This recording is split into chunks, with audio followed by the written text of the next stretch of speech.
الحمدللہ علی ما احکمنا الدعاء والصلاة والسلام علی رسول اللہ علی ما علمنا الدعاء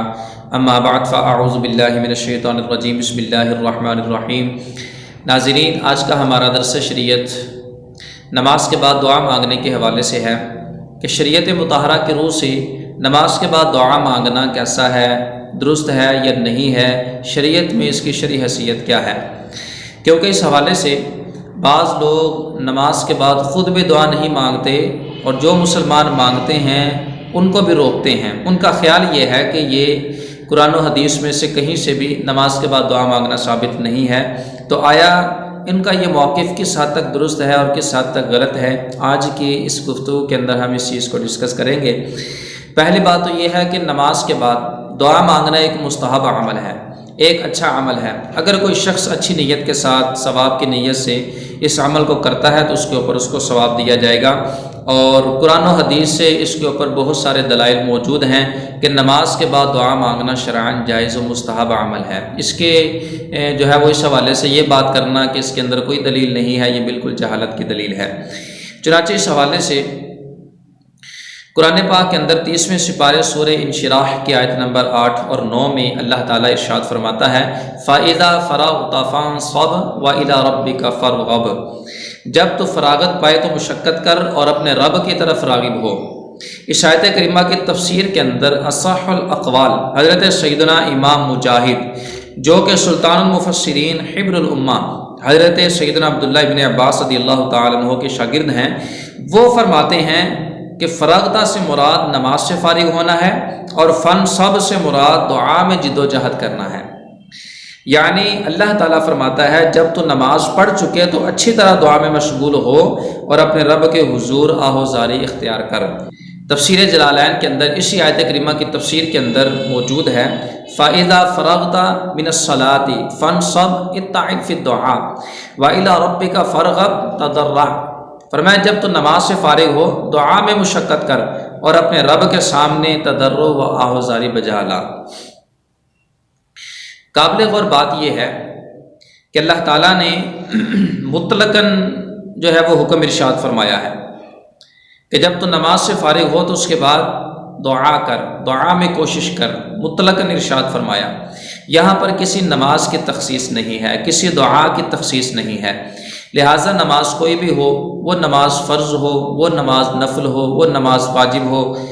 وہ نماز جنازہ ہو، وہ کوئی اور نماز ہو، کوئی بھی نماز ہو، اس کے بعد دعا مانگنا اس آیت کریمہ کی روح سے ثابت ہو رہا ہے۔ اور پھر دعا کی بھی تعین نہیں فرمائی، وَإِلَىٰ رَبِّكَ فَارْغَب، یعنی کہ دعا کے اندر مشقت کر۔ اب کون سی دعا مانگنا ہے یہ بھی اللہ تعالیٰ نے اس کو مطلق رکھا اور فرمایا کہ کوئی بھی دعا ہے جو تیرے دل میں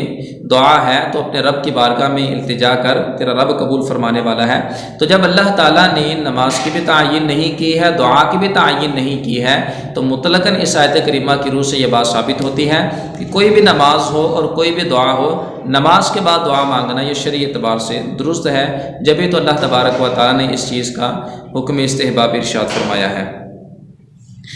اور شرعی اصول کے مطابق اگر دیکھا جائے تو قرآن پاک کو اپنی رائے کے ذریعے سے مقید کرنے کی اجازت نہیں ہے۔ اگر کوئی شخص قرآن کے کسی مطلق کو اپنی رائے کے ذریعے سے مقید کر دیتا ہے تو ایسی صورت کے اندر اس کی رائے ہی باطل ہوگی، قرآن کا مطلق اپنی جگہ پر برقرار رہے گا۔ چنانچہ یہاں پر بھی یہی بات ہے کہ قرآن میں جب اللہ تعالیٰ نے دعا کے حوالے سے ارشاد فرما دیا کہ وَإِلَىٰ رَبِّكَ فَارْغَب، یعنی تو دعا کے اندر کوشش کر، تو کوئی شخص یہ کہتا ہے کہ نماز کے بعد دعا نہیں مانگنی، حالانکہ اللہ تبارک و تعالیٰ نے نماز کے بعد دعا مانگنے کی اجازت دی ہے، تو گویا کہ وہ کیا کر رہا ہے، قرآن کے مطلق کو اپنے رائے کے ذریعے سے مقید کر رہا ہے۔ تو قرآن کا جو مطلق ہوتا ہے وہ رائے کے ذریعے سے مقید نہیں ہوتا، بلکہ اس کے برابر یا اس سے بڑھ کے کوئی دلیل لانے کی ضرورت پڑتی ہے۔ لہٰذا کتاب اللہ سے اور بھی بہت ساری آیات ایسی موجود ہیں جس پہ اللہ تبارک و تعالیٰ نے دعا مانگنے کا حکم دیا اور اس حوالے سے ترغیبات موجود ہیں۔ مثال کے طور پر اللہ تعالیٰ نے ایک اور مقام میں ارشاد فرمایا ادعونی استجب لکم، فرمایا تم مجھ سے دعا مانگو میں تمہاری دعا کو قبول کروں گا۔ یہاں پر بھی اللہ تبارک و تعالیٰ نے مطلقاً دعا مانگنے کا حکم ارشاد فرمایا کہ تم مجھ سے دعا مانگو، اللہ نے دعا کو کسی وقت کے ساتھ، کسی انداز کے ساتھ، کسی الفاظ کے ساتھ مقید نہیں کیا، لہذا کتاب اللہ کی روح سے مطلقاً دعا مانگنا یہ اللہ تعالیٰ کو ایک محبوب عمل ہے، جبھی تو اللہ تعالیٰ نے اس کا مطلقاً حکم ارشاد فرمایا ادعونی استجب لکم، مجھ سے مانگو میں تمہیں عطا کروں گا۔ لہٰذا اگر کوئی شخص کتاب اللہ پہ عمل کرتے ہوئے نماز کے بعد دعا مانگتا ہے تو بھی اس کا عمل درست ہے، سونے سے پہلے دعا مانگتا ہے تو بھی اس کا عمل درست ہے، چلتے پھرتے اللہ کی بارگاہ میں دعا مانگتا ہے تو بھی اس کا عمل یہ درست ہے، بیٹھ کے دعا مانگتا ہے تو بھی عمل اس کا درست ہے، کسی وقت بھی دعا مانگ سکتا ہے، اس کا یہ جو عمل ہوگا کتاب اللہ کے عین مطابق ہوگا۔ اور جہاں تک رسول اللہ صلی اللہ علیہ وسلم کی احادیث و سنت کا تعلق ہے تو اس حوالے سے بھی بہت ساری احادیث موجود ہیں۔ رسول اللہ صلی اللہ علیہ وسلم کی قولی سنت بھی موجود ہے اور سرکار علیہ الصلاۃ والسلام کی فعلی سنت بھی موجود ہے کہ نماز کے بعد دعا مانگنا حضور صلی اللہ علیہ وسلم کے قول سے بھی ثابت ہے اور آپ کے فعل سے بھی ثابت ہے۔ چنانچہ اس حوالے سے سنن نسائی کتاب السہوی باب نوع آخر من الدعاء، اس میں یہ حدیث مبارکہ موجود ہے۔ حضرت معاذ بن جبل رضی اللہ تعالیٰ عنہ فرماتے ہیں کہ رسول اللہ صلی اللہ علیہ وسلم نے میرا ہاتھ پکڑ کر ارشاد فرمایا، اے معاذ میں تجھے محبوب رکھتا ہوں۔ میں نے عرض کیا یا رسول اللہ صلی اللہ علیہ وسلم میں بھی آپ کو محبوب رکھتا ہوں، میں بھی آپ سے محبت کرتا ہوں۔ فرمایا تو ہر نماز کے بعد یہ دعا مانگنا کبھی نہ چھوڑنا، ربی اعنی علی ذکرک و شکرک و حسن عبادتک، اے میرے پروردگار تو اپنے ذکر اور شکر اور حسن عبادت پر میری مدد فرما۔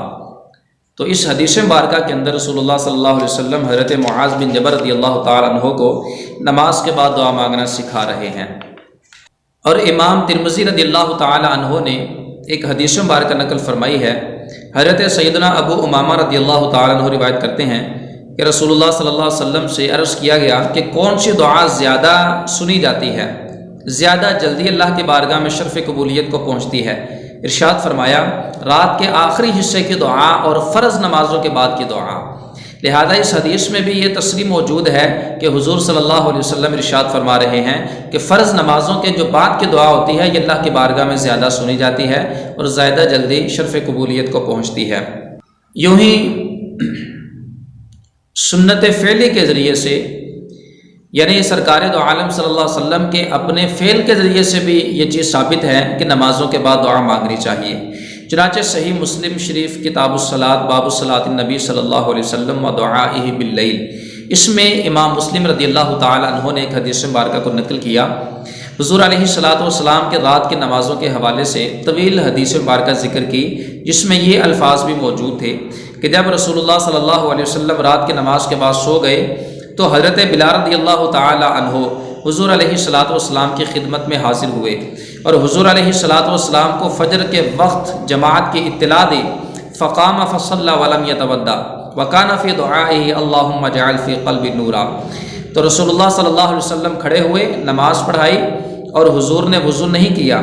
اور آپ کے دعا میں یہ تھا اللہم اجعل فی قلبی نورا، اے اللہ میرے دل میں بھی نور پیدا فرما دے۔ یعنی طویل حدیث مکمل آگے موجود ہے صحیح مسلم شریف کے اندر۔ تو بہرحال نماز کے بعد اس حدیث سے سرکار صلی اللہ علیہ وسلم کا جو دعا مانگنے کا عمل ہے وہ صراحت کے ساتھ ثابت ہو رہا ہے۔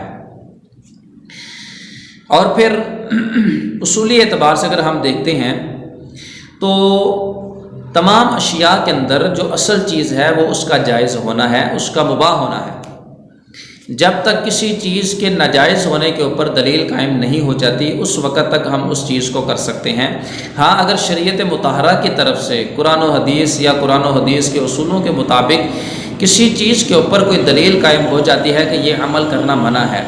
یہ عمل کرنا جائز نہیں ہے، تو جب تک ناجائز ہونے پر دلیل قائم نہ ہو جائے ہر عمل اپنی اصل کے اعتبار سے جائز ہوتا ہے۔ چنانچہ اللہ تعالیٰ نے قرآن کے اندر اس حوالے سے اصول کو بیان کیا، یا ایھا الذین آمنوا کلوا من الطیبات ما رزقناکم۔ اس آیت کریمہ کے تحت مفسرین نے لکھا کہ جب تک کسی چیز کے حرام ہونے پر دلیل قائم نہ ہو جائے وہ حلال ہے، ورنہ اگر ہم اس اصول کو نہیں لیتے تو بہت ساری نئی اشیاء ہیں، نئی ایجادات ہیں،